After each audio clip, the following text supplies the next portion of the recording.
Welcome, everybody, to the AXE+ARCANA fantasy adventure game on the internet broadcast system. How's everybody feeling tonight? Doing good. Boy, I'm okay. Good to hear, good to hear. Our monk Waddle is running a little late, but we can get started without him.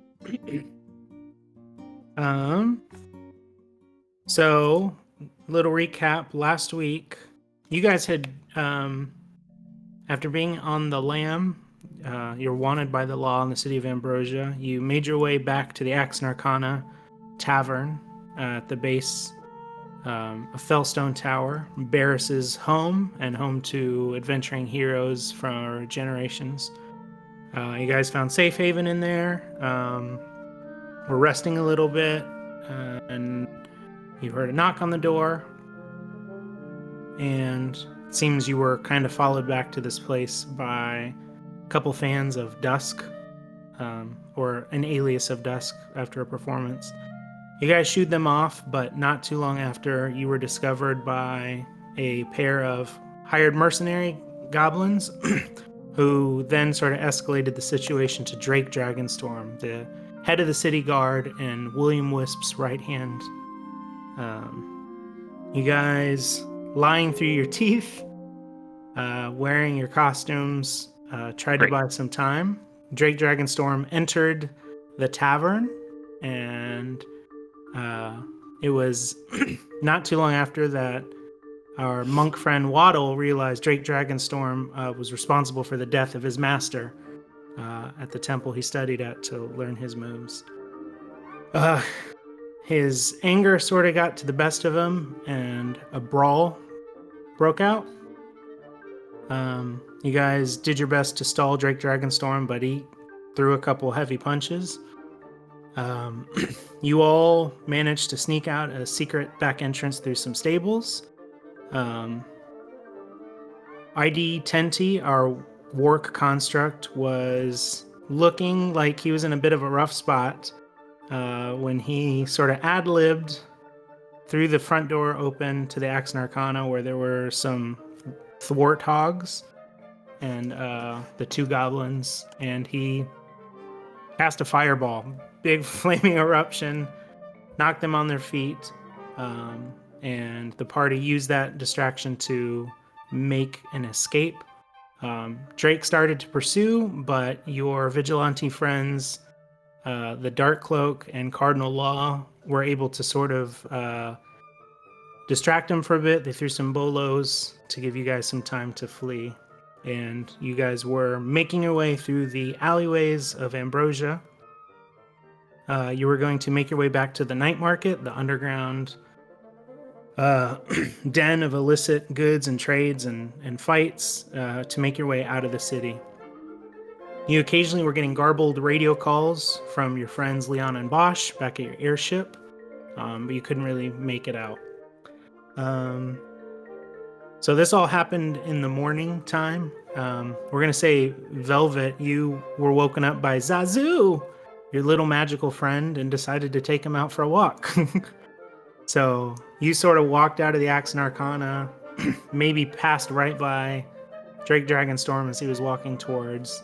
Had a nice little morning out. Maybe you went and got a cup of coffee, sat out at a cafe, scrolling through your new spell book that you found. You're having a real lovely morning. It was real nice. Nice, yeah. And as you were making your way back, you will come across your friends hurrying past you wearing their costumes, darting their way through the alleys in a hurried rush because you don't know why. And that's where we will pick up today's adventure. So yeah, you guys cloaked, running through the alleys, like slinking out of view, and you come across Velvet and Zazu. Where are you guys going? Run what's going on? away! Come with us, hurry quick. Oh, okay. Okay. No more questions. I'm running. No, I'm running. For clarification, so the Thwarthogs, when in space they were called Warthogs, now they're called Thwarthogs. I'm thinking in like the Saturday morning cartoon, they've got THWART in big, like, an acronym. What's the word for it? And it stands for Tactical Hired Warthog Arcane Response Team, Thwart. So they're Thwart. Nice. Good. Gotta get that branding in. Good. So yes, you guys sort of grab Velvet and continue through the city. It's like 11 o'clock in the morning ish. Nobody healed. I don't know who took damage last time, but we've not had a rest. So any spells cast are still down.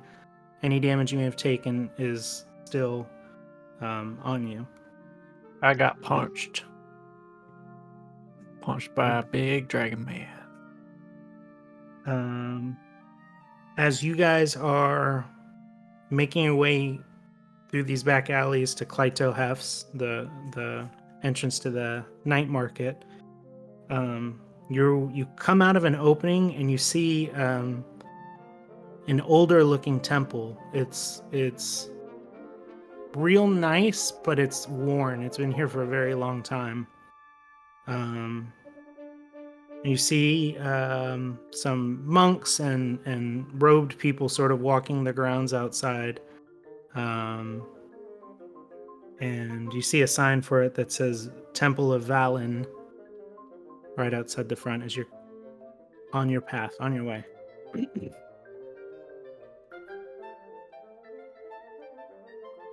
It's on our way past that we're passing it by. Yeah. If we have a moment, I would see if I know who that is. Do you have knowledge, religion? I don't. As a cleric, you don't? Right? Or... you can make the attempt anyway. Hooray! Book. Well, I rolled junk, so 6. You may have heard of it, but it's not a sect with which you are familiar. I would like to do a knowledge religion check.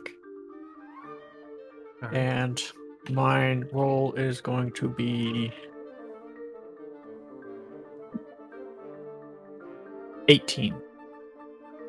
You know, this religion is known as a place where they sort of find and train oracles, diviners, people who can see the future, sort of thing. Okay. Dusk, something about this place is hidden in a familiar spot. I feel as though maybe my my deity or something kind of like whispered in kind of something in my ear. I'm feeling kind of drawn towards this temple, maybe. Not your deity. You received a note. You were doing investigations before. Oh, that's right. And that's where that was, that information. So I guess I overheard Temple of Valin, and that kind of perks my interest. I'm gonna kind of just kind of look over at the group and give a nod over to this direction that I'm going. Kind of tip my hat and head towards the Temple of Valin. Would everybody go ahead and make me a stealth check, because you guys are trying to stay incognito in the city. So it's D20 plus your, I believe it's dexterity. Yep. Unless your class gives you something better. And then if you're proficient in it, you get a +3. I rolled a natural 1. Nice. Right? The elephant rolled a 1. I rolled an 8. It was walking through that China shop that did. I rolled an 11 plus 4, 15. Rolled a 13. 22. 13 for Velvet. Dusk said 15. And then what'd you say, Gus? The roll of 19, dexterity plus 3, 22. Nice. Alrighty. Ooh, Gus just running on through.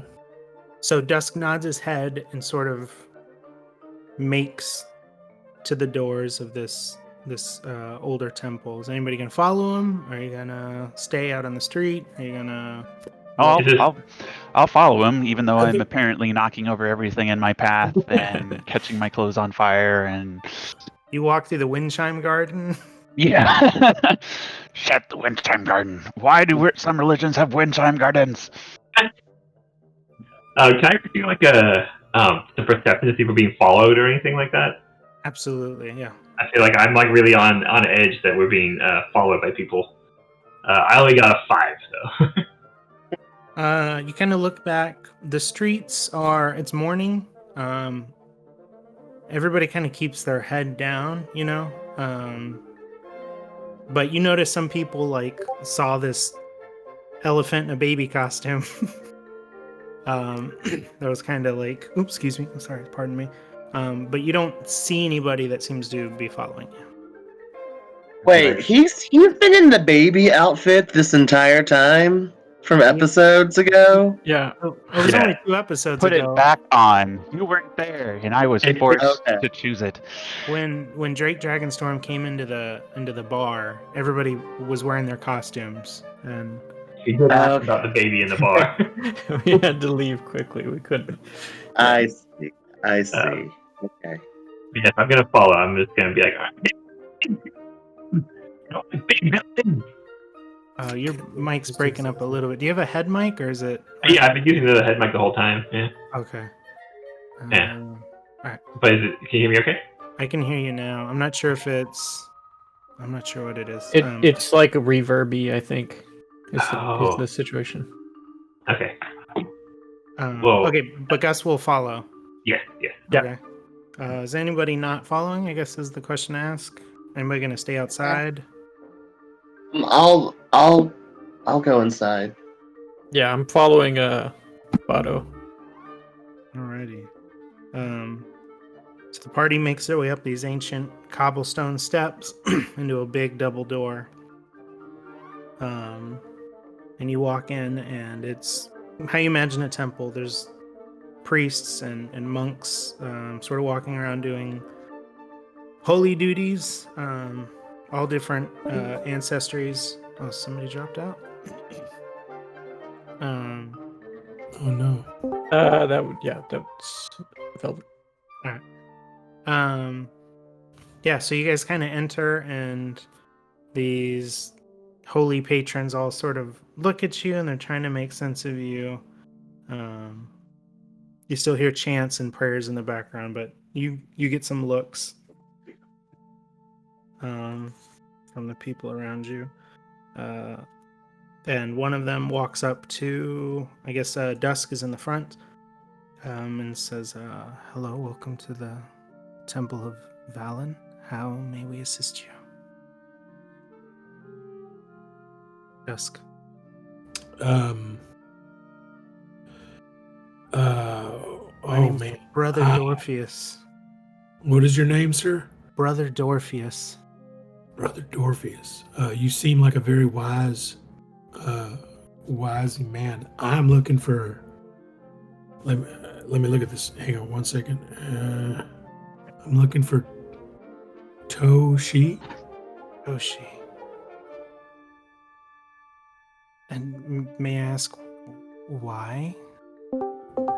I was told to come here to look for answers. I'm looking for. Well, I don't know. I'm not sure if I'm going to find that answer here, but I was just. I got me a note in the direction to go. So. Yeah, of course. 1 second, please. And Brother Dorpheus walks away. Watto, welcome to the game. You doing okay? Good day, citizens. You guys ran into Velvet, who was walking Zazu. You sort of grabbed him, explained what was going on. As you guys were making your way out of the city, you came across a temple that was of some importance to Dusk. So you guys have just sort of walked into this temple to follow Dusk's lead.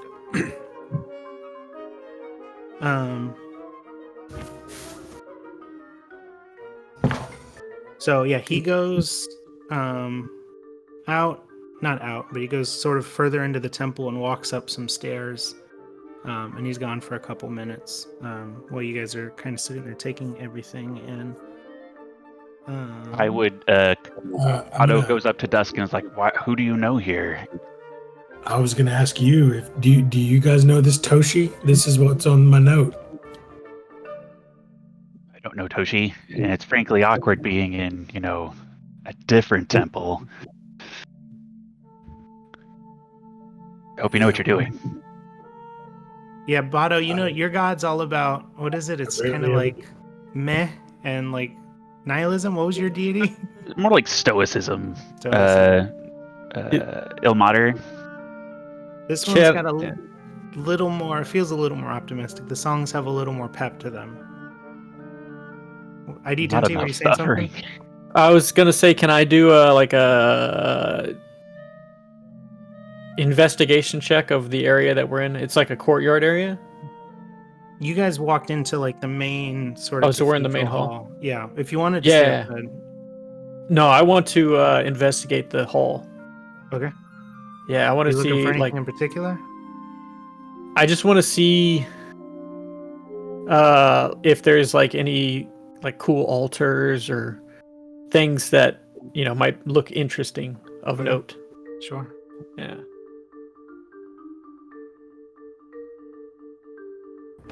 Oh wait, I'm rolling a thing, aren't I? Yeah. Is my audio sounding better, by the way? Sounds good right now, yeah. So it's investigation, right? Is that fine? Yeah. That's a big one. I think that's 5, so 18. Your eyes first drawn to, there's like an altar where people are reading cards, almost like tarot cards, but not tarot cards. Sort of divining futures through the randomness of fate.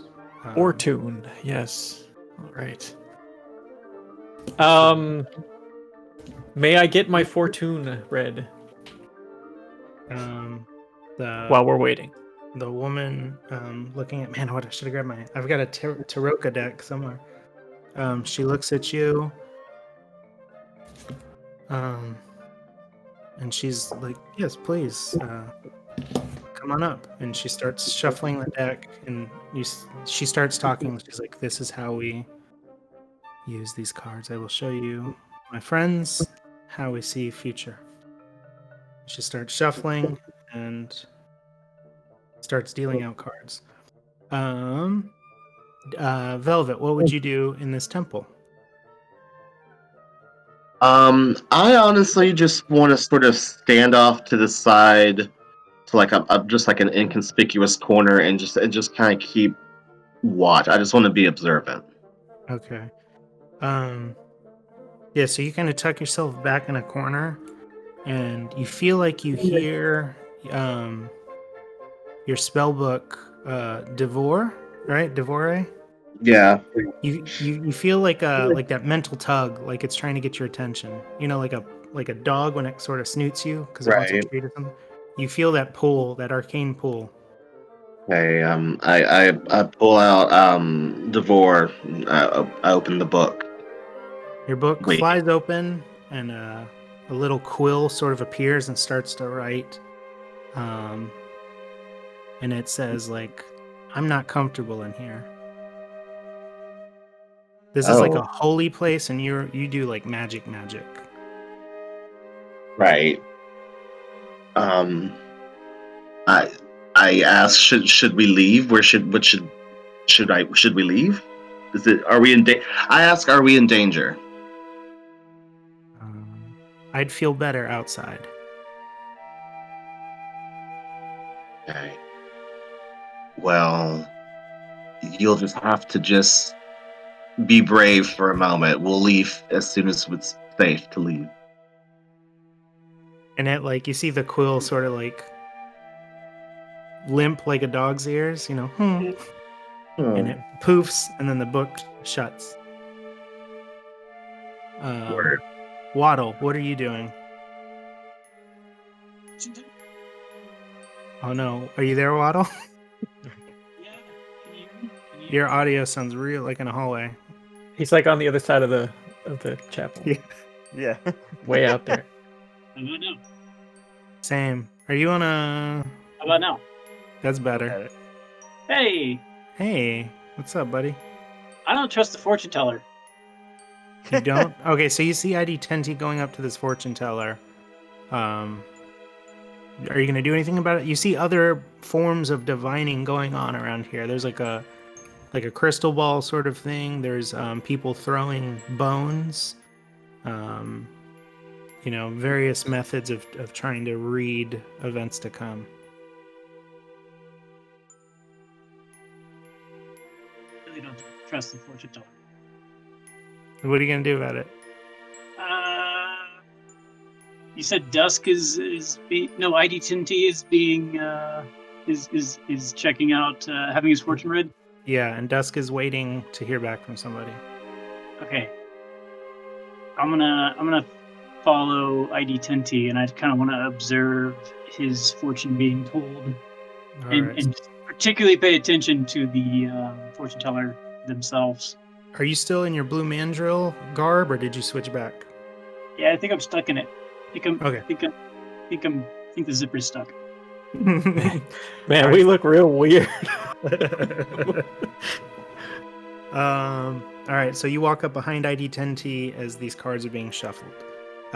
Gus, you are in a real, something feels nice about this place. You're not used to buildings as such, but there's something calming about this place to you. Yeah. Yeah, I come in and I'm immediately kind of de-stressed. I'm worried about being followed, and it's just like the smell of the incense is really nice to me. I've never smelled anything like that ever. And it's kind of like sounds of like chimes and those stuff like that. And just like I kind of just feel really chill and just kind of looking around. I do realize that everyone you said was wearing robes. More or less, yeah.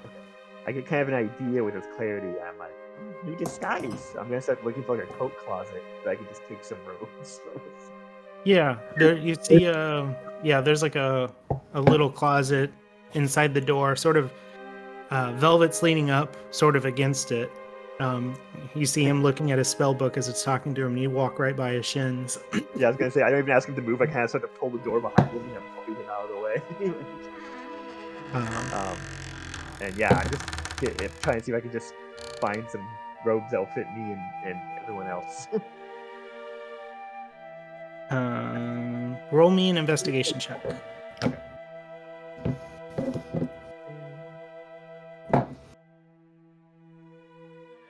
I got 7 plus 1, 8. You find a robe for yourself.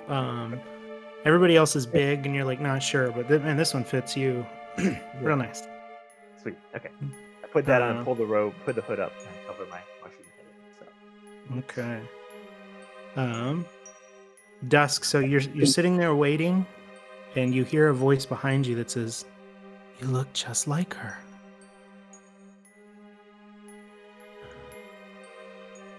Excuse me? Who was that? Who said that? So you turn around and you see a woman in robes, and she says, "You're You're her son, aren't you? Oh. What was your mother's name? In-game? Her name was Dawn. Dawn. Yeah, so she's like, Dawn, you're the child of Dawn, aren't you? You look just like her. You're the woman they told me to find at the Frothing Otter. Your name escapes me at the moment. Toshi. Her I'm name is Toshi. Toshi? Yeah, I'm Toshi. I was a Oh. friend of your mother's. Oh, Toshi, it's a pleasure to meet you here at the Temple of Valin. I was given this note by the proprietor at the Frothing Otter. He told me to come here to find you because I'm looking for Dawn. Have you seen my mom? Have you seen her? Not in 10 years or so, since... Not in a while, but your mother knew you'd come looking for her. She knew this day would come, and we made plans for the eventuality that you'd come searching for your mother. ID 10T, first card flipped is a skull.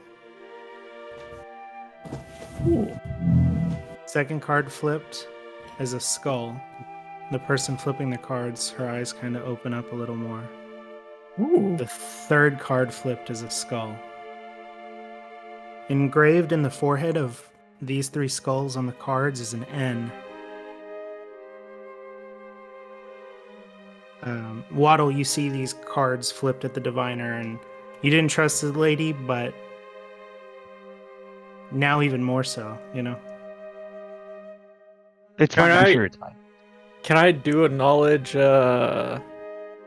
religion to see what that means? Make me a knowledge, yeah, just a general knowledge check works. General knowledge, alright. It means long life and good fortune. It means jackpot. You win. Oh, nat 20. I'm not even gonna add the in bonus. So you start like scanning your database, going through all this stuff, and a work name comes up. ID N3. You are ID identity. What is your name? I forgot it. Wait, what? AD You are 10T. ID 10T. Sorry, it's hard to remember. You come across ID N3.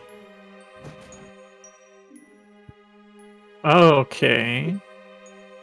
But it's, I don't want to say it's corrupted, but it's like an old file type. Like a floppy disk. Yeah. And it was data that was added to your drive while you were in Krotara. And so, like, I just remember it, or is it like something pushing me towards something, doing That's- something with it? If you did like a control F, like a searching your data banks, 3 skulls doesn't really come up with anything, but you know, you did like the color of the skulls, the placement of the skulls. Yeah. But 3 N's came up. And then you kind of like hit that realization, and then you notice like the next altar over, there's divining like a crystal ball. Okay. And you see out of the smoke an N and a 3 also formulate. And you hear kind of like a hush come over as these different divining altars in the church all seem to form some sort of N3, N3, N3 in different iterations. Well, that's not creepy at all. I imagine I'm standing next to someone who's like a blind old person throwing bones and just like chewing on like one little dried fruit crispy, like, wait, that's good. And then that forms into an N3 too. Yeah, perfect. Yeah. Well, I don't know what that means, but as a logical human, I would say that yeah, that's how all of these things go, right? They're not supposed to be, you know, specific. So I'll take it. I'll take her at her word, and I assume she did a good job. So I'm gonna open my hatch, And I'll pull out the pomegranate that I took a while back and give it to her as payment. I kind of shake my head. You shake your head, Waddle? Yeah. Well, what do you think about all this? I'm very disconcerted, and I'm considering kind of like receding into like a corner, or like just kind of like, you know, like in The Simpsons, like Homer like recedes into the hedges. Like that's kind of what I want to do right now. Is like just kind of like disappear into the background for just a minute and just kind of observe from the shadows. Okay. All right. So you duck. Come stand next to me. It's fine. Yep. All right. So you duck back next to Velvet. I you're hide. You want to hide? Yeah, I want to hide. You can roll me a stealth check if you'd like to. You can hide in my robes.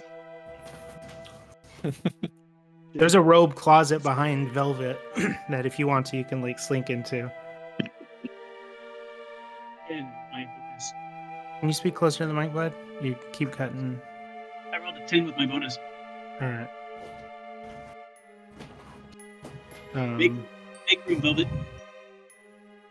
So Velvet's in front of this like coat room, and you kind of like slink back. There's like a coat rack that you like nestle into, like a little kid at the grocery store. Right? Well, now I see him, and now I want to nestle in the coat closet. So I follow him, and I just get right next to him, and I also nestle in the coat closet because it looked really safe and warm there. So you guys shimmy in, and it's like you know, like a confessional booth where there's like a mesh that you can sort of see through into the hall. It smells a little musty in here. Like they probably don't wash these robes as often as they should. But you guys kind of tuck into there. What would you guys have done with Zazu? Would you have left him outside? Would you have brought him in? Figure it's always by Velvet's side, right? He's all of your pets. It's not my so- It's not my gig. Let him do what he wants. All right, He well, can come stayed in. outside. I just then. left him outside. Stayed Hide him outside. up outside. Free range, He's Zazu. he's guarding the door. Free range. All right, back to dusk.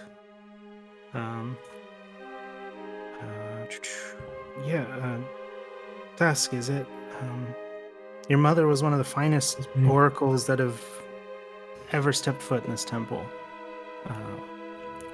It was amazing with what clarity she could see the future, and it was sort of that gift that led her to leave. An oracle? She could sense the future. She could see things before they happen. Premonitions. The lines of fate she could read. Dadgum. She sensed evil approaching and thought she could do more good by leaving this place. Do you have any idea where she went? She did not say as much. Is there any way I can track her down? She pulls out a small box, like a small locked box, and she hands it to you, and she says, "Maybe this can help you. I do not know how to open it." Well, hang on. I mean, I've also, listen. For the past couple of weeks here, I've been touched by this new thing. I've been hearing certain stuff in my head. You're talking about oracles and stuff. I feel like I've been tapped into some kind of new abilities, some new powers. Is there anything I can learn from you? What's going on with me? You speak of the ways of the warlock. Our power derives from in ourselves. We're able to tap into the powers around us, whereas you're granted your powers by some other entity. I cannot help you on that path, but maybe your patron could lead you to these answers. Guess I'll keep talking to my own mind then. Thank you. She hands you that box. Oh yeah. It's like a little locked box. She's like, oh, there's one thing. Shortly after your mother left, a cleric came looking for her. Bright yellow eyes. Bright yellow eyes. Yeah. Didn't seem too happy that she was no longer around.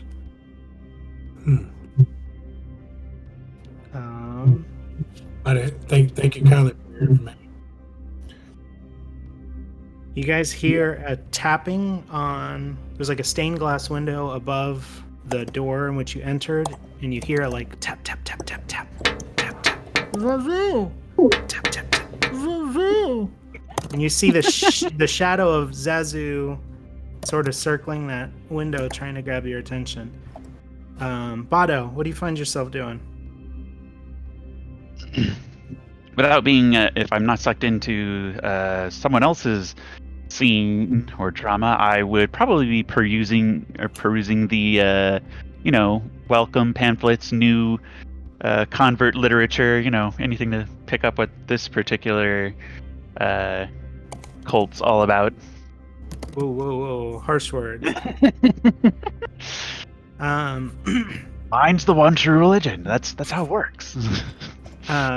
This faith relies on reading the stories that Fortune is writing for us, being able to sort of like read ahead in the book, the multiple possibilities. It talks about all realms are stagnant, and so time is an infinite circle. That everything that's happening has happened in a realm somewhere, and it's divining which realm you're in. Yeah. Doesn't say anything about sadness or sacrifice or piety. It seems to be trying to use these abilities for good, though. Well, that's admirable, I suppose. Brother Dorpheus, the one who was speaking to Dusk earlier, excuse me. He seems a little panicked because his little station also pinged an N3. He threw colored sands across the table, and they seem to have oriented themselves in the same situation. And he's sort of to the side of where you are. And you hear a lot of mumbling, everybody talking, trying to figure out what this means. That's... yeah. And everyone's got a vaguely distressed tone I'm picking up. Yeah. I would start to gather near to where my group is, and maybe whisper like, I think it might be time to go.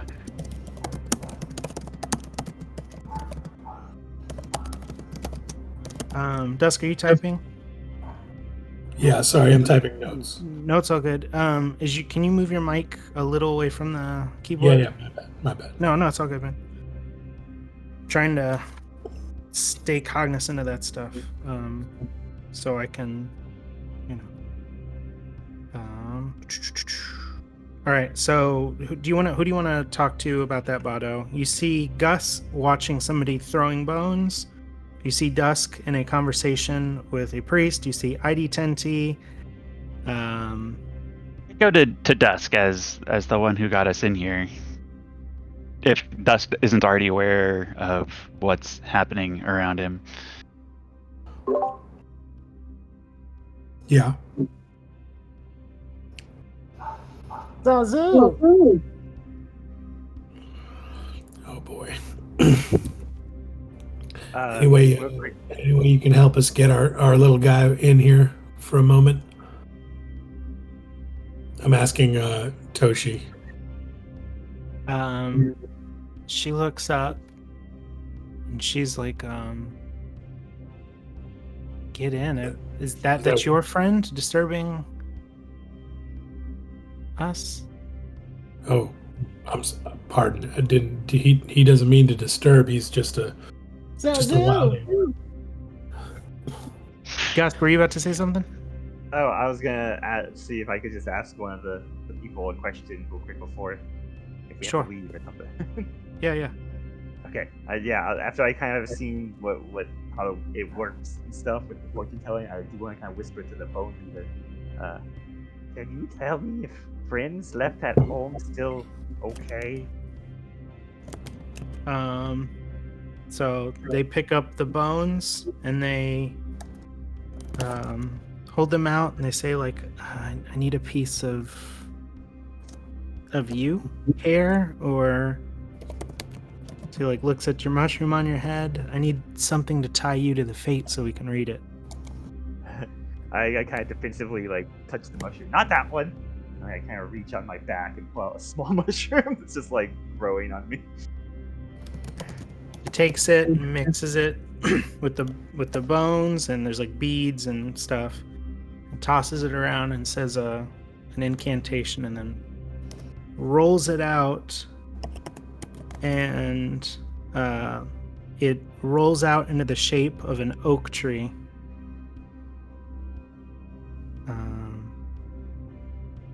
Oh. And it says, your friends are not in a good place, but you'll be reunited soon. Zazu! Ooh. I run to the group too. I want to run over to where we're Zazu. Zazu's outside. He's up. Yeah. Yeah. I want to go over to Dusk and also be like, maybe we go. Maybe you're right, little filler. I think I've got the information we need. Toshi, you have been a most invaluable help. I greatly appreciate it. Is there anything we can offer you in return? Steer them clear of this temple. And then she looks to the other monks and priests and they look at each other, look to her, and they all sort of pick up their divination stuff and they start to make their way away from these altars in sort of a hurried pace, and they look like they're making their way to their quarters inside this temple. Oh boy, that's not ominous or scary.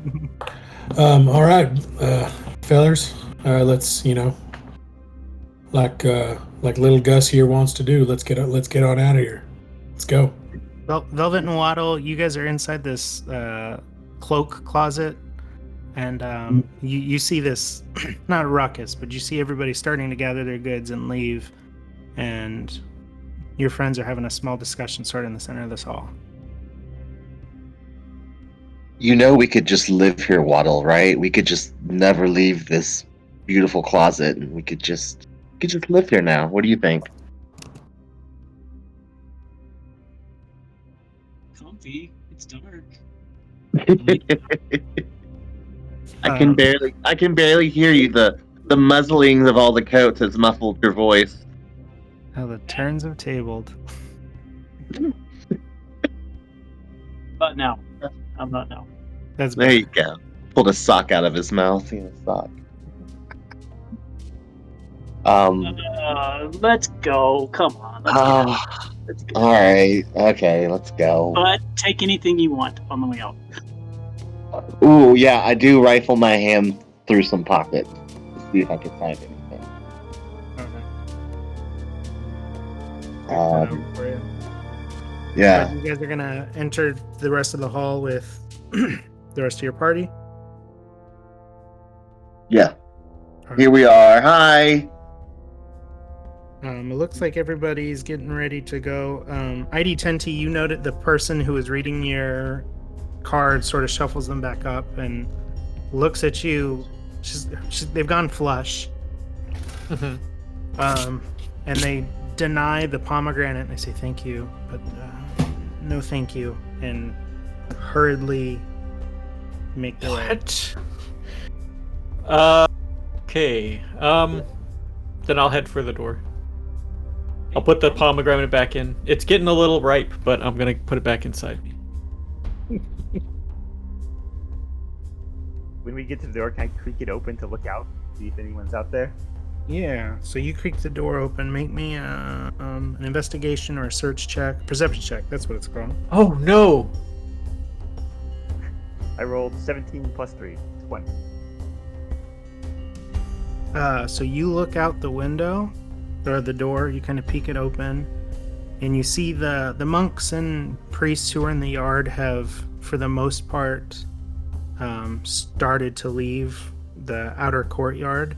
But you see one robed priest talking to two figures, and one of them, Gus, you're like, oh, that looks like the guy with the mustache that was in the work train when you first met your friends. And you don't know the other person, but she's got like a half mask and she has got burns on her skin. And you kind of look out and see this monk talking to them, and then you see him like point to the door where you guys are, and you see their eyes turn and they look to the church that you guys are in right now. I have a question. What's up, ID Tenty? Am I still wearing the zombie head? I imagine you would have taken it off. Unless... Okay. Yeah, no, I just wanted to make sure. So yeah, that's what I was thinking. So it's inside me, right? I can put that back on my inventory. All right. I'm gonna quickly say, Toshi said we gotta lead him away from this temple, but they're already here. So we either gotta run straight for him, or is there a monk nearby that I can look at, that I can talk to? They've all sort of seemed to scatter. It looks like they know something bad's about to happen. Any chance there's another door to the right or left of me? No, this seems to be one main entrance into this. I think we gotta go straight for him, guys.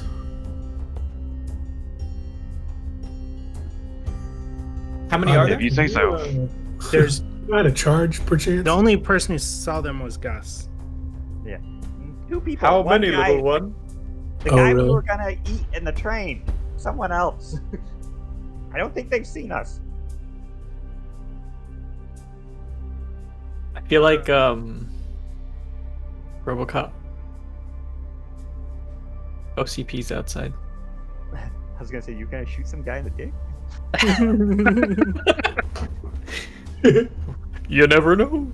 Oh, so they haven't seen this yet. Okay. But I think they're coming.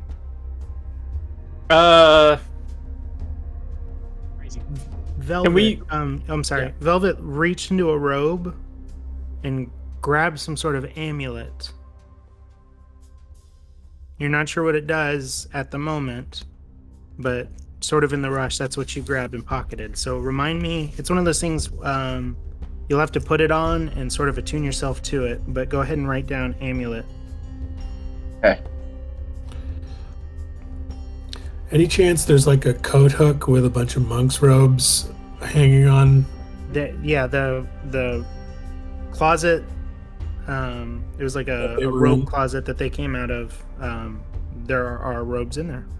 Can I go grab enough robes for the party and quickly just throw them on, or see if we can all quickly just throw them on so we can get out of here? So We can you walk straight past them. Like Gus You already s- did it. Huh? Yeah, Gus is already wearing one. Yeah, but I thought he could only find one of his size. With his search, he rolled an 8, and he's found his and sort of lost interest in the rest of you. Yeah.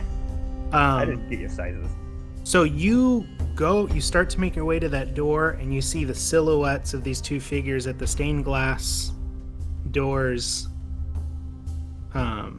Like they sort of walk up, and you see the distorted shapes of these two. And Zazu's tapping, Zazu! Zazu! And then it like stops, and Zazu like flies off. And then you hear a boom, boom, boom before you're able to get to the coat closet, Dusk. All right.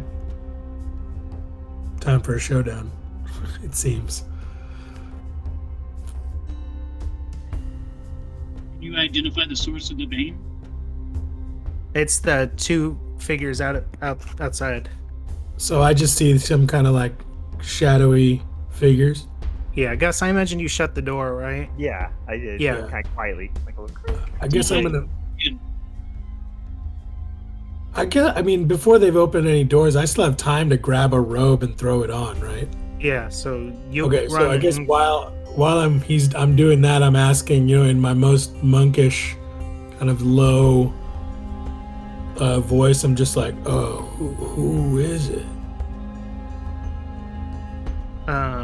what are the rest of you doing? Gus, I imagine you like shut the door and you're sort of like sitting at the base of it as these silhouettes come to the glass above you. Yeah, I'm just holding really still. Bado, ID10T, Velvet, what are y'all doing?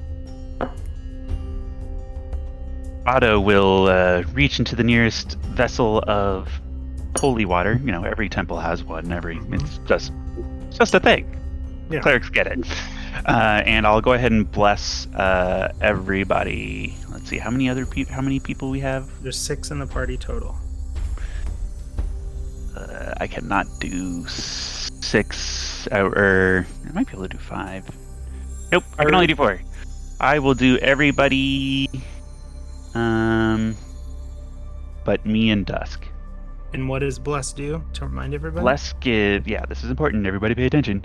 You get to add a 1d4 to your attack or saving throws for the next minute. So basically for this battle, probably. Everybody got that? Mm-hmm. So you feel the how do we describe? I'm trying to think of what, like, a lot of deities have this like holy light, and you feel Bado's god. It's just like Mondays, right? Or it's like it's a crossover episode. We have I'm casting, but in a different god. Like we're professional courtesy. So you guys get your extra D4 on those things.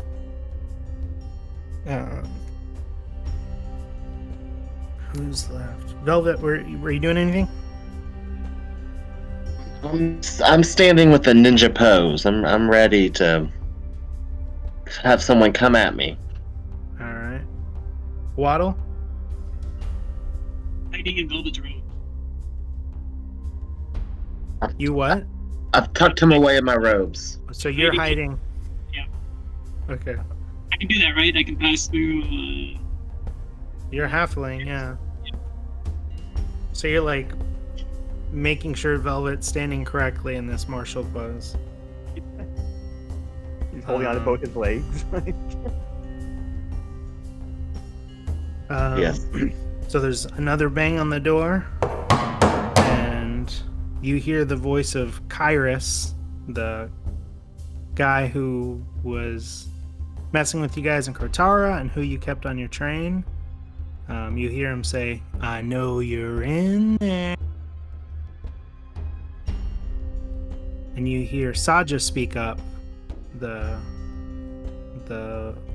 She's got the burns on her face. From the barn. Yeah, from the barn. And she's like, "We have a score to settle.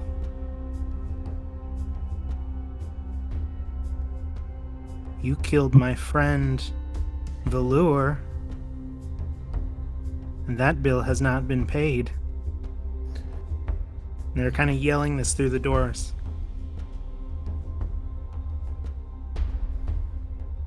So, Velvet, you hear your brother's name yelled out. Oh, that piqued my interest. Uh-oh. So these are the people who helped, along with Drake Dragonstorm, recruited your brother into that cult. Bunch of jerks. And unknowing to him at the time, what was his name? Zothok, the half-orc barbarian, sort of responsible for your brother's death. But they hold your party at whole. The Friends of Barris are responsible for their friend's death. not terribly misplaced, let's say. I mean, they can't be all bad if they were friends, right? If they I mean, care about they're- their friend. They sent half the party back in time and then were responsible for resurrecting William Wisp. Yeah, but well, you know, we make some mistakes every now and then. You see, so the female silhouettes on the left and the males on the right, Saja on the left, Kairos on the right, and you see like illumination from Saja's hand, like flickering of flames as she manifests fire in her hand. She says, "We can do this the easy way, or we can do it the way I'd prefer."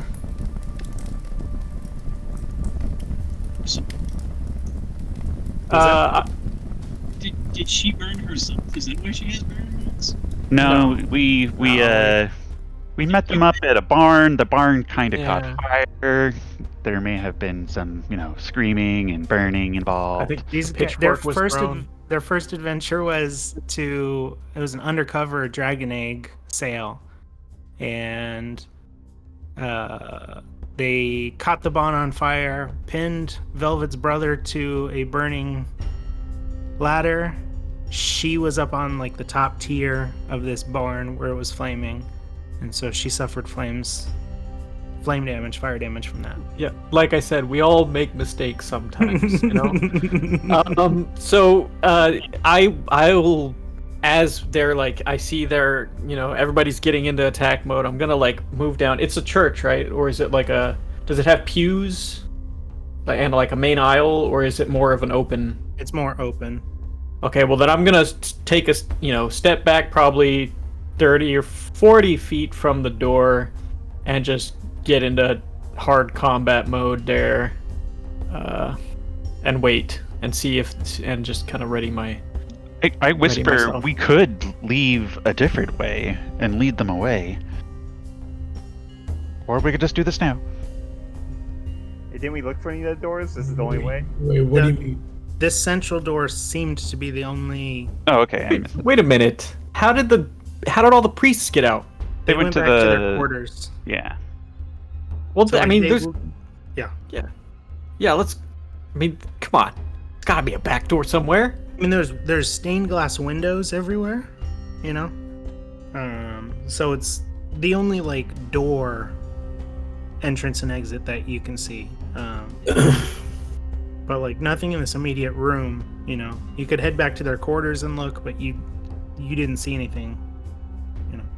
The key. And then there's a second story too. There were stairs up. We can always make a door.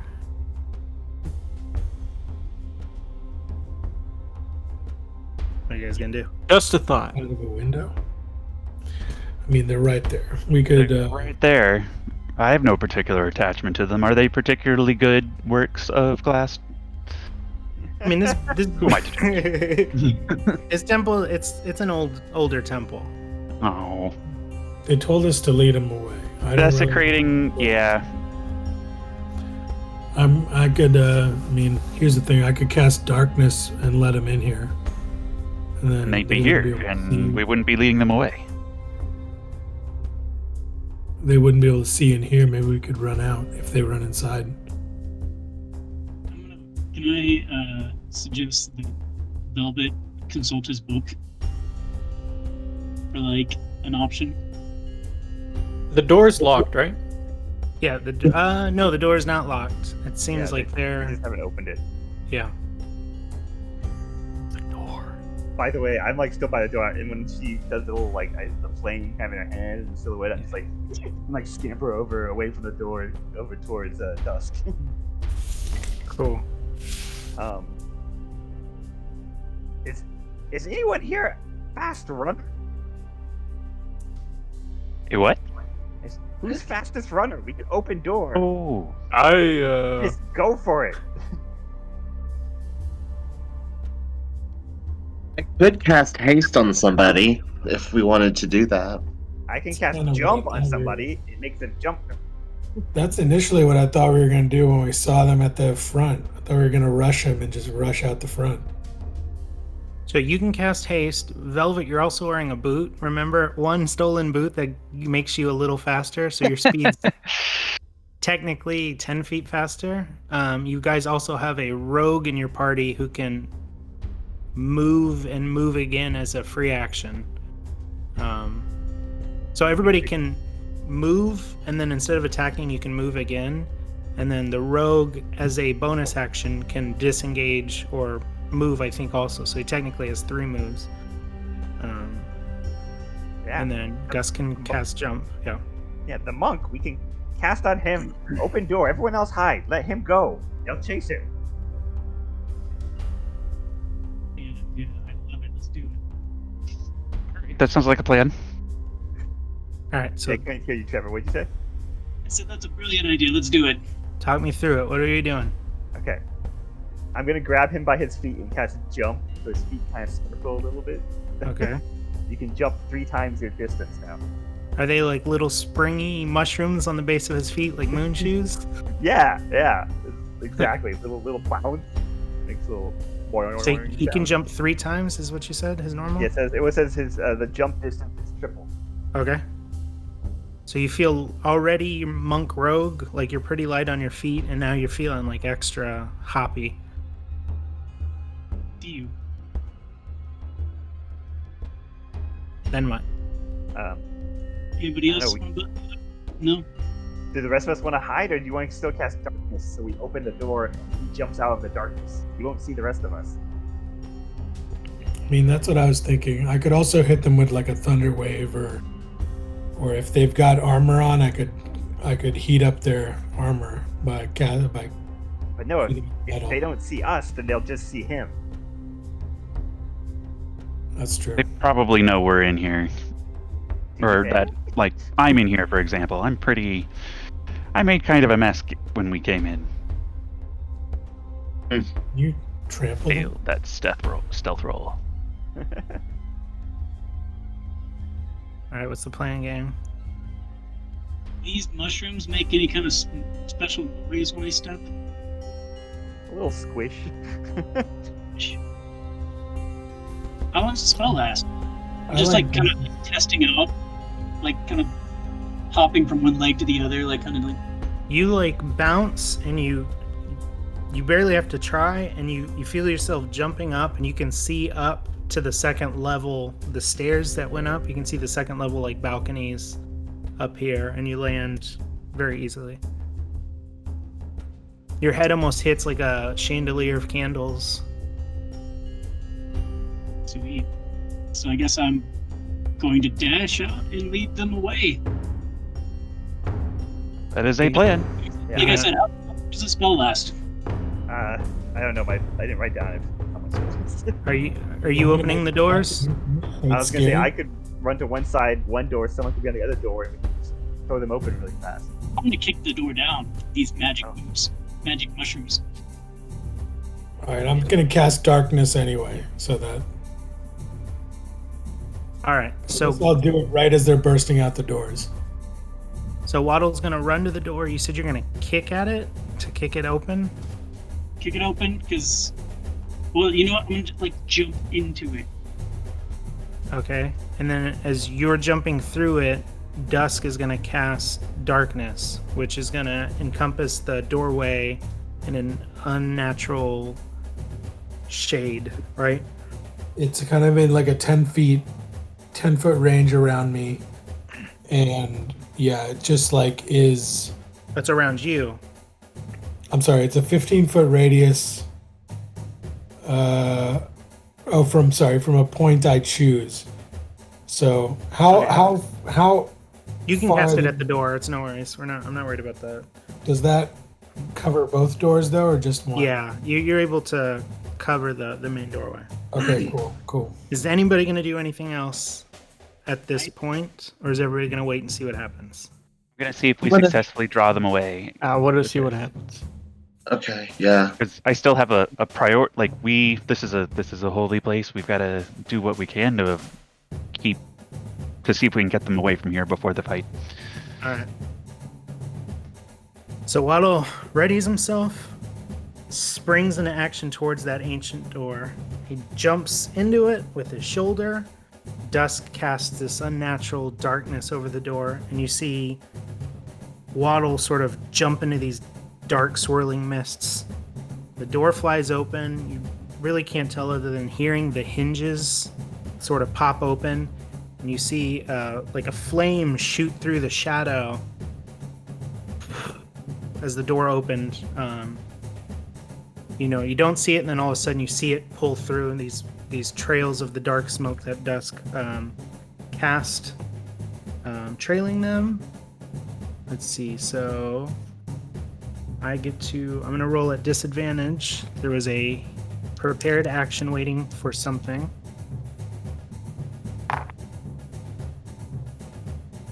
Ooh, not good. All right, so this bolt of fire shoots through and misses. You wouldn't know it because this unnatural darkness doesn't let any light emit. But Waddle, you sort of jump through and come out on the other side into this courtyard and land behind the two figures who they're not covered in smoke, but like they're facing the darkness, so they didn't really notice you hop by them. And they're like fanning the darkness, trying to figure out what's going on. Let's go ahead and jump on to initiative, everybody.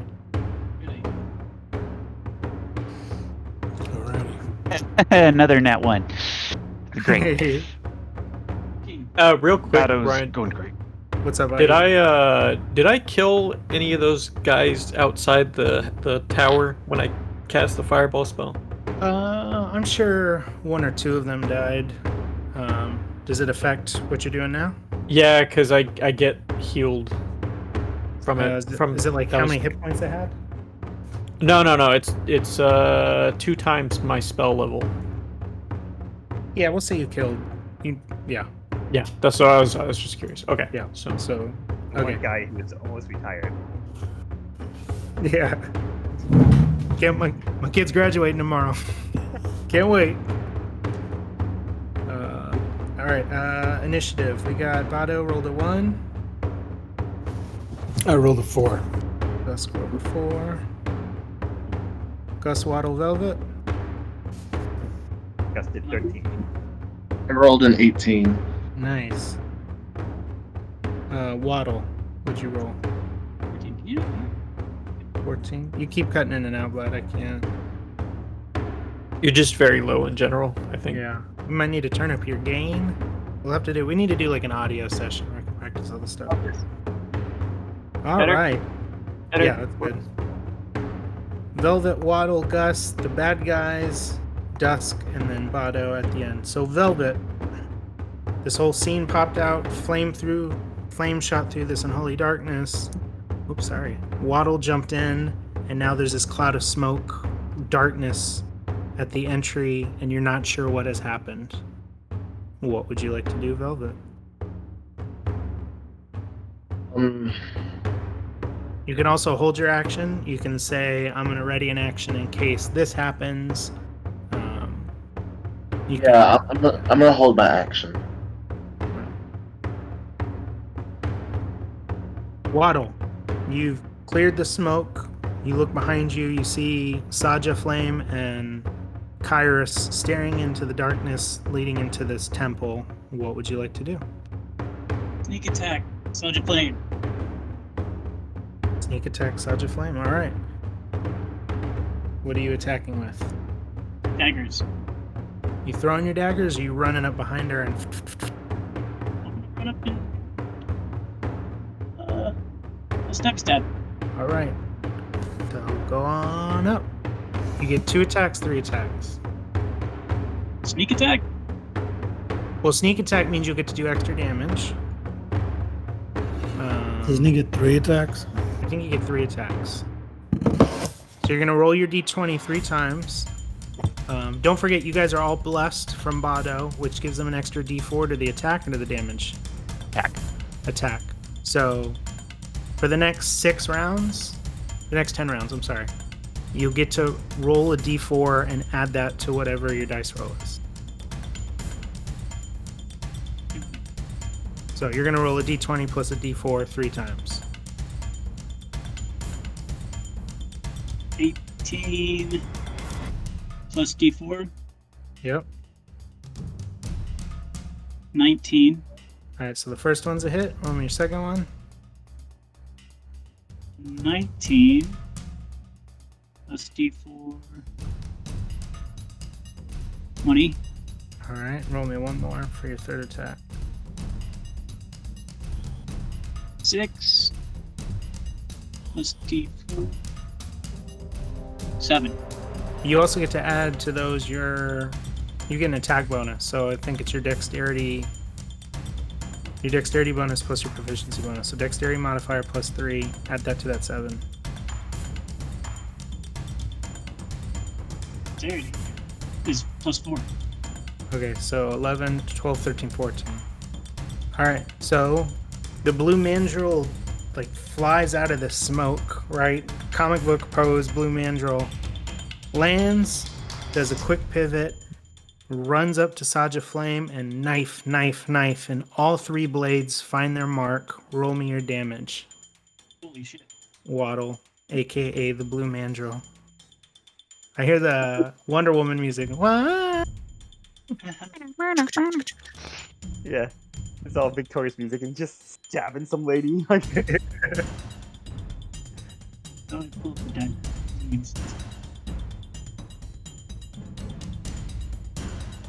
Okay. Let's see. Am I adding to this? What?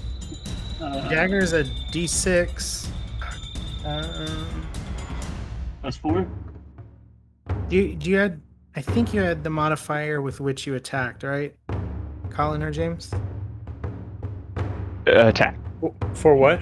When you deal damage, do you add the modifier or no? You don't, right? Well, for damage it's like strength if you're using like a strength weapon. But he's a rogue using a light weapon. I think it's still strength. Oh, is he using finesse? Then it might be dex. Sorry, game. We're gonna do a little learning on the game on the fly. It's fine.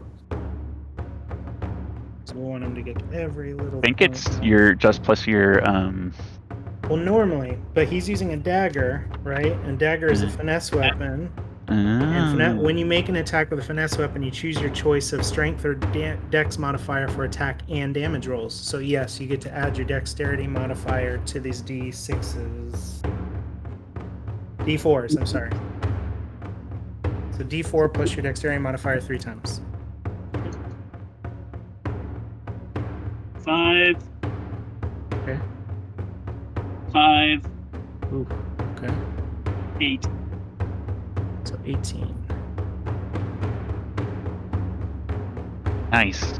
Yeah, so you jump up and you hit her, and it stings her. And she's like, he's behind us, Kyrus.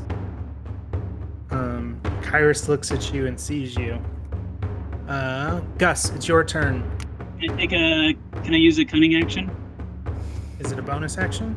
Yep.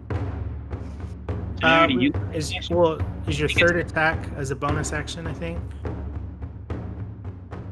I don't know. Everybody gets, you get 2 actions and a bonus.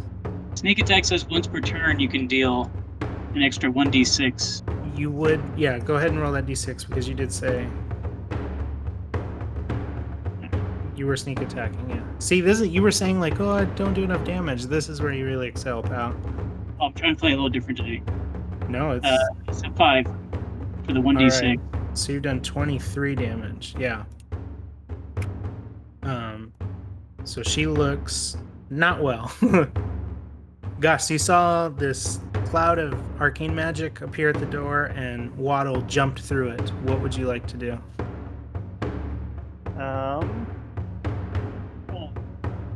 I feel like for the plan, I don't want to like do anything yet to like get their attention so that they'll follow him. So I'm gonna hold him.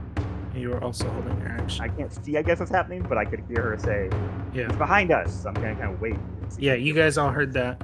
And Velvet and Gus, while you guys are holding your turns, if you're like, hey, I'd like to go now, just let me know. Don't be afraid to hop in. All right, so it is Betty's turn. They turn to Waddle, the blue mandrill, and they're like, "It's you." It's me. It's me. It was always me. All right. Let's see. Wait, did everybody else is behind them now? No, everybody's still inside, Behind and them. you're outside in the courtyard. Yeah, but they turned to face me, right? Yes. So yeah, everybody's And but nobody can see out because of this darkness. So all anybody heard was they heard the damage and said it's you. Alrighty, so Saja starts to cast a spell.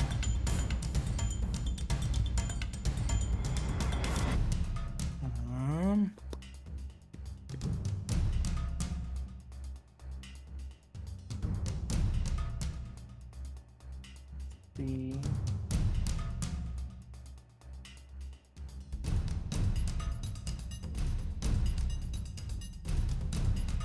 Sorry, gang, give me 1 second. I will get the spell. So Saja looks at you and reaches out with her hand, and she's like, "This is for my friend."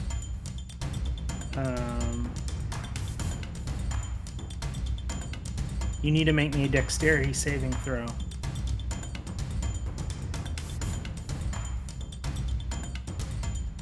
$17. 17. Oh, that's pretty good. Well, Dex is my strong suit. That's true. All right. So she looks at you and says, "This is for my friend." And you see her like make a hand movement like she's reaching into the ground and pulling up. And these flames start to crawl up your legs. These arcane flames. You saved, so you're going to take half damage. So you take 6 damage as these flames start to engulf you. And she's like, "Now you will see how it feels." 6 damage there, buddy. And then Kyrus is his turn.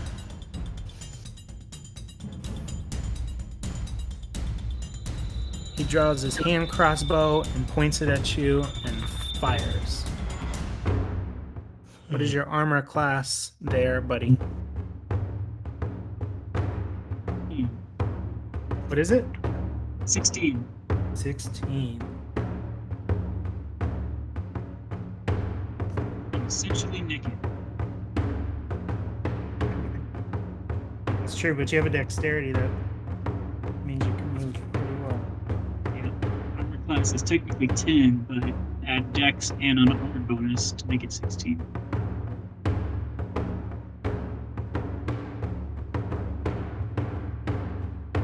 Alright, so he fires at you with the crossbow and it's gonna hit. Wait, What? can I do a reaction? Is that only as part of an attack? No, you can use your reaction. My reaction deflect missiles? That is correct. How do I do that?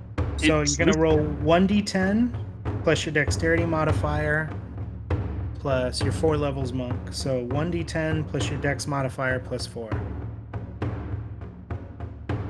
6 plus 4 plus what? Your dexterity modifier. So 10. All right. So he points at you and he's like, I don't remember interactions you've had with him. And he's like, "This is for keeping me locked up in that goddamn train." And he fires at you and you snatch it before it hits your chest and crack it, and it deals no damage to you. Nice. Cool. Dusk, it is your turn. You heard some magic outside and then a crossbow being fired.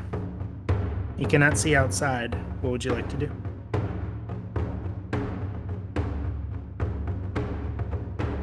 You there, Dusk? Is anybody there? I'm here. Here.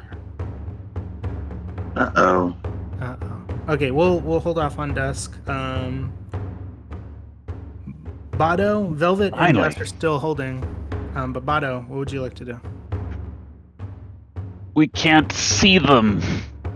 They're on the other side of this black darkness, right? Correct. Ah, this is the worst. I will cast. I'm reading Spiritual Weapon. I will cast Spiritual Weapon, which... Oh, it's a bonus action. Sweet.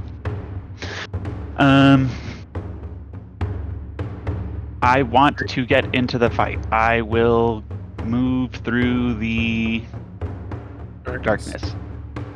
So you step out, the light hits your eyes. You know, you went through this pitch black and then walk outside into a sunny afternoon. You are in between.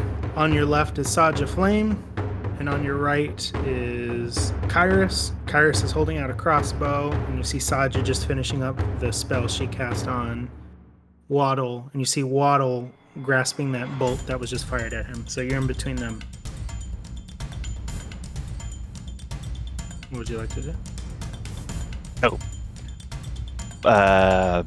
Blindness. Blindness on both of them. On both of them. They So need that to roll against 15 con. Yep. Ooh, both fail. Yes. It's a 2 and a 6. So you like reach to both of their necks and just cast blindness on them? Tell me about blindness. How long does it last? It will last for 1 minute, but they can't save again. They're just blind for a minute. Is this a concentration check? And will this remove the bless from the rest of your friends? It is not a Alright. concentration check. Alright. It probably will remove bless. I mean, if bless was a... Bless is concentration, Yeah, yeah. if this one's not a concentration, then it does not. You just can't have 2 concentrations active at the same time. Oh, right. Okay, bless is still good. Bless is still good. All right, so you reach out and you do that, and you see their vision, their eyes sort of blank out, white out. Yeah, very cool. So they're blinded, which means I think attacks against them have advantage, and their attacks have disadvantage. I believe I'm gonna look that up. While I look that up, Velvet and Gus, you guys were holding your turn. You saw Bado sort of walk through, and you hear him cast a holy spell. Would either of you like to do something? Boondock Saints. Yeah. Boondock Saints. Seeing him go through, I'm just like, plan. Like go like behind him to the darkness. So you emerge out of the darkness under your Loxodon friend's legs, and you see him reaching out and channeling blindness into both of these nefarious fiends. And you see Waddle grasping the bolt he just caught. What would you like to do? Attacks against these guys have advantage, their attacks have disadvantage, and they fail any ability checks that require sight. Okay. I will. I don't know. I feel like he would be like panicked and just like suddenly he's right there. So I'm just gonna swing the staff. Sorry, she goes. Alright, so roll 2d20s because you have advantage. You take the highest of them and you get to add a d4 to this. D20 plus D4. Yeah, take the highest of the 2d20s. Okay. Highest is a 16 plus 4, so 20. That's gonna hit. Alright. Roll me that beautiful beam footage. D6 for the staff, right? Yep. Is 6. Nice. So you produce that staff out and you kind of like whack her in the back of the shins, in the back of the knees, and she like stumbles a little bit. She can't see, and she's bleeding from these knife wounds around her. Do you want to stay under your Loxodon friend? Or do you want to move into the courtyard a little more? I'm still kind of trying to lead them away, so I'm gonna see if I can pass them in the blindness to be closer to them. Okay, cool. Velvet. Oh, I missed it. They do get to make a con check at the end of their turn. At the end of their turn. Okay. Mm-hmm. Velvet, would you like to do anything? I'll shoot a fireball at the person close to me. So you are inside. There's darkness in the doorway, and you can't see out. So you can fire blindly outside, or you can move through the darkness. Classic. Classic. ID Tenty, did I skip you? I rolled a 9 for my No, initiative. if I've gone, because I rolled a nat 1, you I were did skip holding you. for me, weren't you? No, I skipped ID. I'm sorry. Let me get back to you after That's this. okay. I'm enjoying the show. It's been pretty good so far. Velvet, so do you want to walk outside and do this, or do you want to cast from where you are inside but unable to see? No, I'm just gonna skate out of there on my one shoe like Christy Yamaguchi. That's the plan. All right, so you gracefully make your way through the smoke, and you come out on the other side. You sort of like inch past these two. You look back and you see Saja, Kairos, and then in the middle is Bado. And they both look... She looks injured, and their eyes are like completely whited out, and they can't see what's going on. So you're outside in the courtyard now. Yay for me. Yay for you. Yeah. Did I don't know, yeah.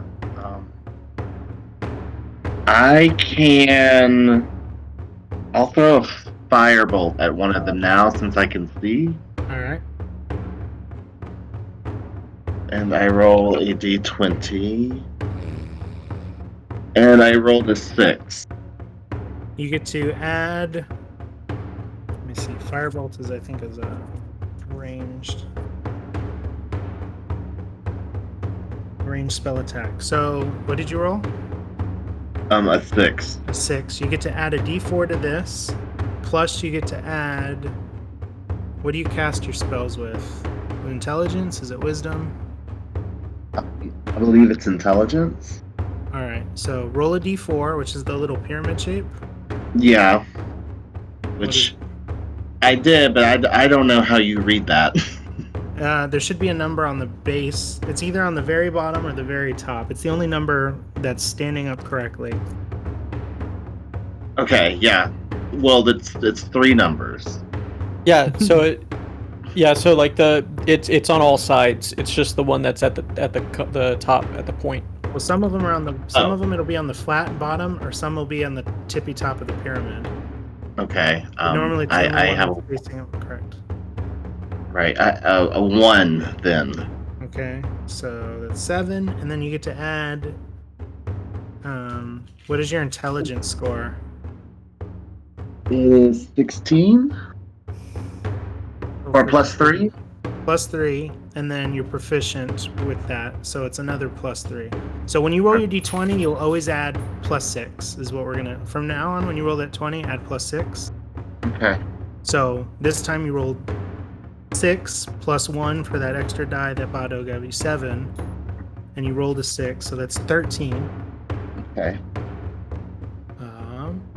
Does that include your d4s? Oh, you know what? Go ahead and roll that d20 again, because you're rolling at advantage because they are blinded. Mm-hmm. So you're going to take the higher of these two. Yeah, the one he added was from his d4. Well, I rolled a 3, so the first one would be Okay. high. So anytime we roll 2 dice, always roll it, because there's always a chance you get critically hit, which means successful hit and it does extra damage. Okay. But you are able to scorch Saja Flame with that spell. So you said flames, firebolt? Yeah. So roll me a d10. 10-sided die. Looks like a little diamond. Diamond. There you are. shine bright. Rolled a 2. Alright. So you hit her, and the clothes she wears starts to ignite, and she yells, "Not again." Let's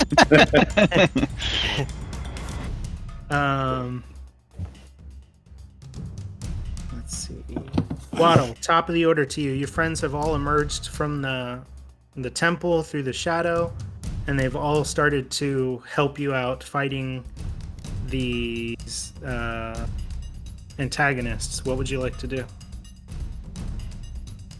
I think I'll do a flurry of blows. Kyrus now, because he is a dick. Yeah, so you turn your attention to him, and you enter stab mode. So the same thing. All these attacks now, you get to roll 2 d20s on each one and take the highest, and then add a d4. You guys are like wrecking shop right now. All right. Well, first one I rolled a 10, and then I re-rolled it. It came out 20. You rolled a 20. I rolled a natural 20 on the second one. So that's 1 critical. So that's 27 with the... When you roll a crit, you don't have to add anything else. If you roll a natural 20, that automatically hits. So I've got 1 critical. So go ahead, and you're doing 3 attacks, right? I did the first action, which is like attack with the dagger, and then I was going to do flurry of blows as a bonus action. Okay. So each of those rolls with 2d20 also. So 22. All right, that's going to hit. Oof. And another nat 20. Another nat 20? I'm using D&D Beyond, by the way. I'm using their dice on program. So you got 2 crits and 1 hit, so 3 hits altogether, 2 of which are critical. So when you roll critical, when you roll all your damage dice, you get to roll it twice, and then add your modifiers. Yep. So you're gonna roll. What did we say a dagger was? D4. 8 plus 4 for dexterity. Yeah. So you'll roll D4 twice, and then add 4 for each of those crits. 8 and 6. And 7 and 5. And then roll 1 more for me for the regular hit. 5.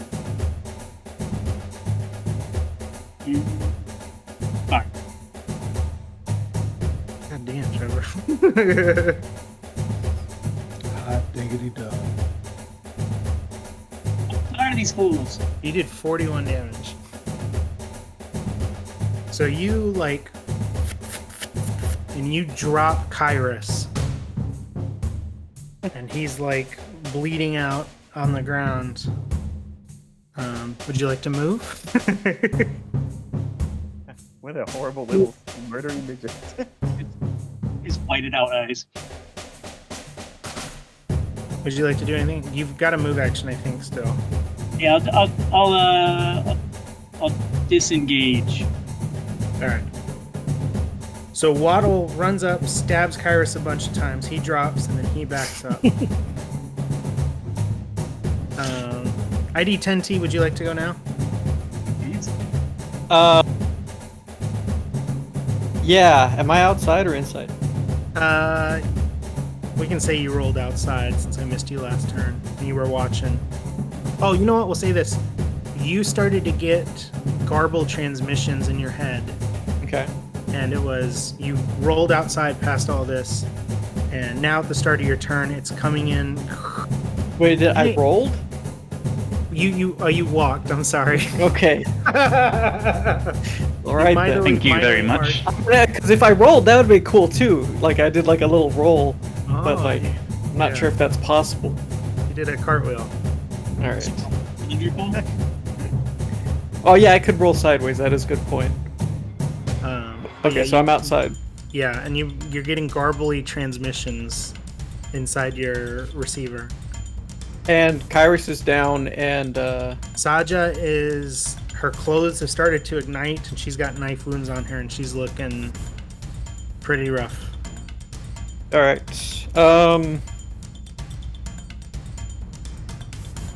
Is there? It seems like the battle's almost over. Is there anyone near Sasha? No. Bado's is in between them, and that's the closest. Everybody else has kind of run out into the courtyard. Okay. I'll just go out to the front on the street and look both ways and see if anybody is coming or notices anything. Make me a perception check. Okay. That is it's perception. 14. You've noticed people have started like fleeing the streets. Okay. Like nobody seems to be. They're not cleared per se, but they're in the midst of getting cleared. Then I will start flinging. I'll fling an Eldritch Blast down the street. At whom? Just down the street, like not at anyone in general, just to scare Okay. people away. All right. It's like, whoa! Power up and shoot flames. No, It's Eldritch Blast. Eldritch Blast. I'm sorry. So it's my I think that's the twin barrels that come out of my stomach and then shoot the Okay. purple laser. All right. So you just start seeing purple lasers. They fire out. You hear chickens, like a crate of chickens. Yeah. All right. At the end of the street, flames, feathers, and box. The goal being to debris. obviously to scare people away, not Yeah, kill and you hear chickens, but- people like yelling. All right. And then you hear, "You there, man? Yes. Hey, man, we're kind of in trouble. But they're all over your way." Okay. I'll let them know once the fight's over. We're a little busy. Dusk. I'm still inside, right? Yeah, I don't believe you moved. I haven't moved or anything.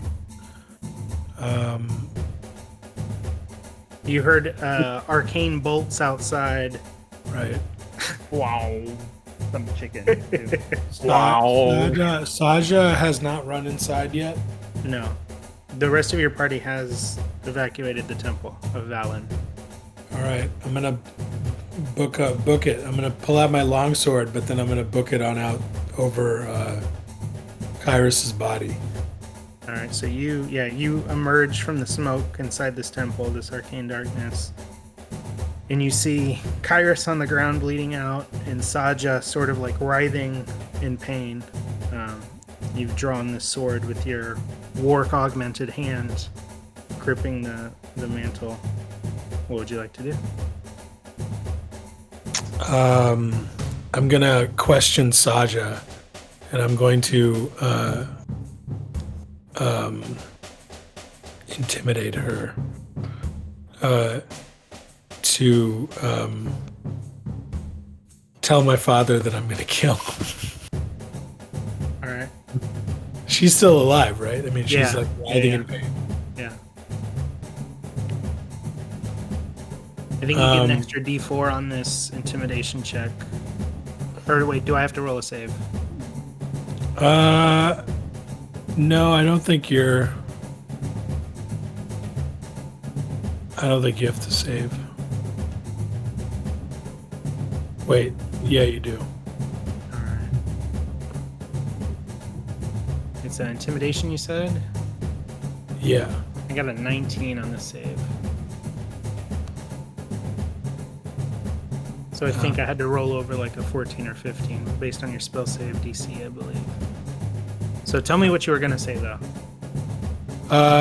Oh, you said... I'm just gonna grab her collar while she's in pain. Just point my sword right at her. Right in. Because she's blinded. Huh? She's blinded, so you can put the blade like up to her neck. Point the blade right into the little crick in her jaw. Yeah. And until you tell Beelzebub that I'm gonna kill him myself. She kind of chuckles and she's like, I only answered a wisp. He will not forgive you for any of this. Your father's chump change.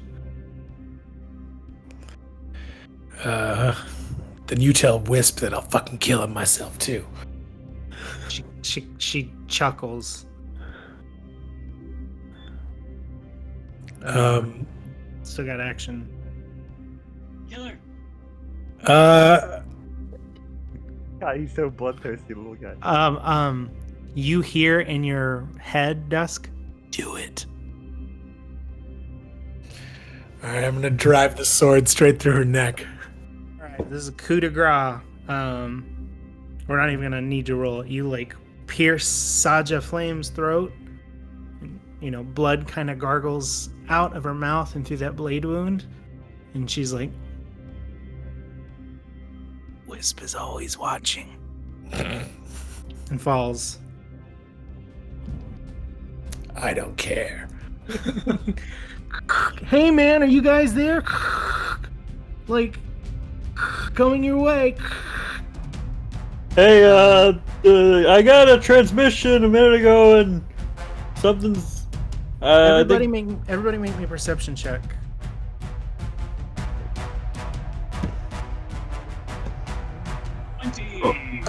Ooh.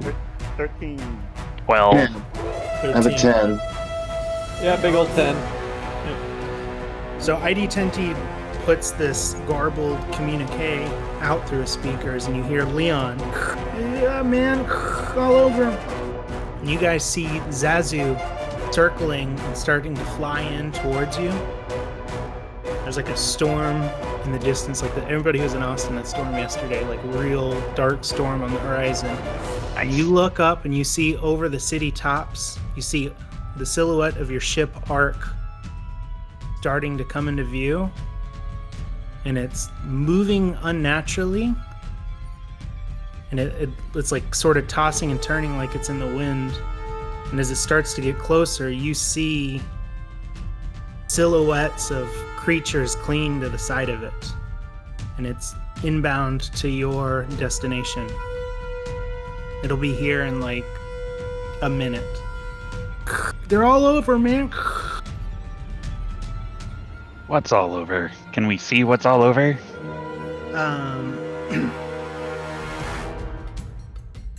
They as it starts to come into view, you see it looks like it's crawling with undead creatures that are part Wark technology. So they're like the construct undead that you guys saw in the woods at the beginning of the season. Gus, you get like a tightness in your stomach. You got a bad feeling about it. And soon enough, Ark is coming over you as you see some of these creatures like falling and hitting the ground as it's trying to shake them off, and Ark starts to pull above you guys in the streets. And you see these like undead creatures with this armored tech sort of integrated into it. They're all different, but they all move almost in unison. They hit the ground and they start to stand up and start to look around at the city. And Ark, the sunlight starts to get dark as the ship kind of pulls over you and darkens what's left of the sun coming through these storm clouds. Ark above you, and a ladder unrolls, and you hear Leon like, "Hurry up, man! We gotta get going, man!" And the ladder drops. Everybody up? Scoot. Let's go. Everybody climbs aboard the Ark. Yeah. I'm gonna be like, what about Magic jet tree. just dropped here? Would you say that, Gus? I was like, I glad up too, but I was like, we just dropped zombies here. What? Darts. As you're saying that, you're kind of climbing up, looking. You hear a familiar voice speak to you. Gus, is that you?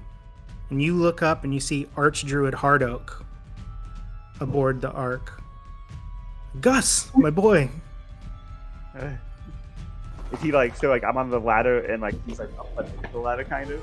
Yeah, he was on the ship. Okay. I just like cling to the ladder and like oh. I kind of look up at him and look down at all of these from like which direction. You say that again?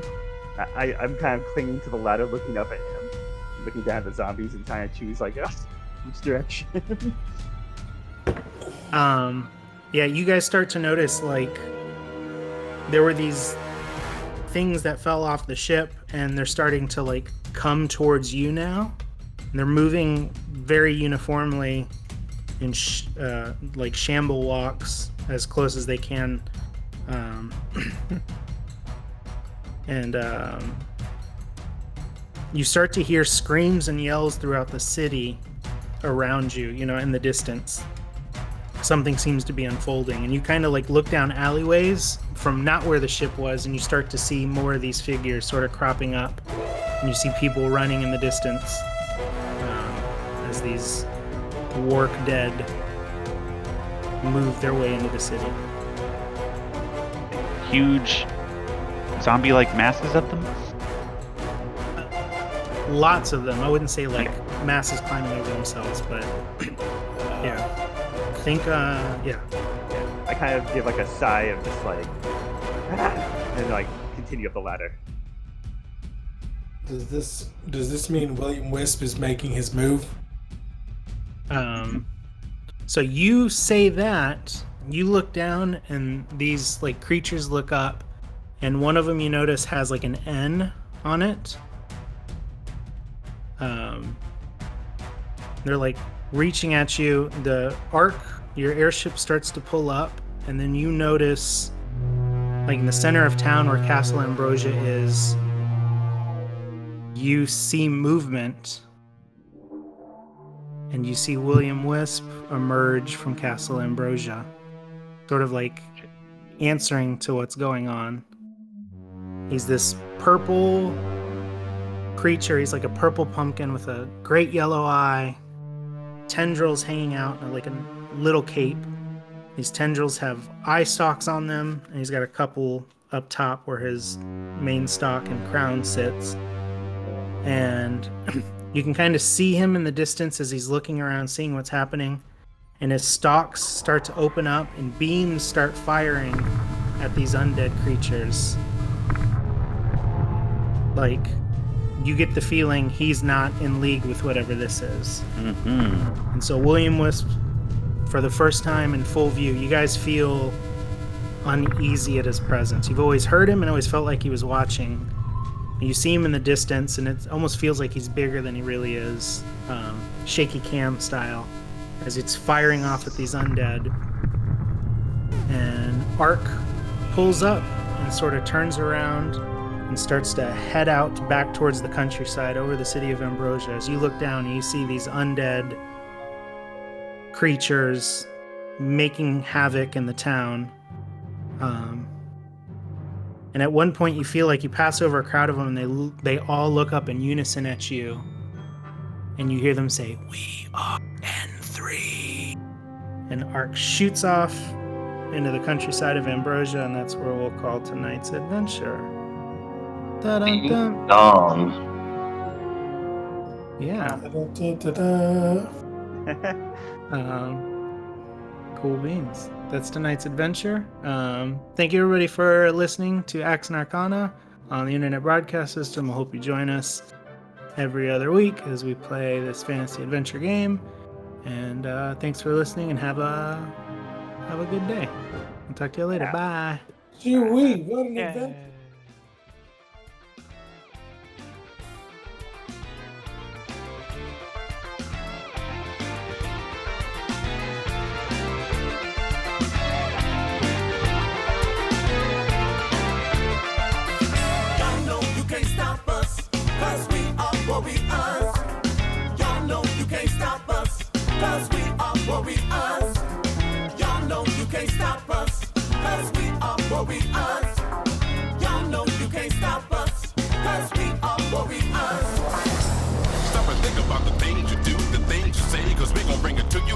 Every day. Don't play around, clown. We'll put you down. The warriors are here. We came to chase the haters away. way. We throw down for our brothers, down for our mothers and their sons and daughters to fight for freedom and peace. We'll have you tied out like a phone line, cause we always on the grind. You got beef, why don't we take it to the streets? When you hear the all call, you're gonna fall. Like reservoir dogs, have you running like babies on the crawl? We'll have you tied up with the quickness. Think that you can step to this? Haven't you heard about the click, click, boom of the cannons, boom of the better minutes? I got everybody scared, flying high above your head.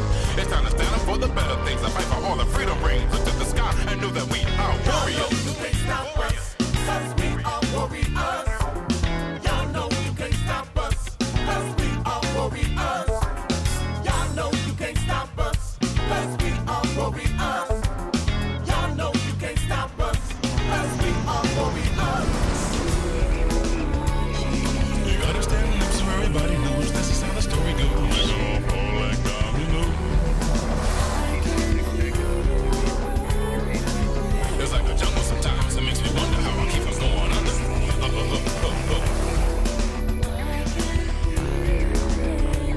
I got my crew on point with the nines on lock. When we hit your spot, gonna make it hot. They don't understand, but you know how the story goes. I do this for the love of my people. Where my dogs at? Y'all know you can't stop us, cause we are warriors. Y'all know you can't stop us, cause we are warriors. Y'all know you can't stop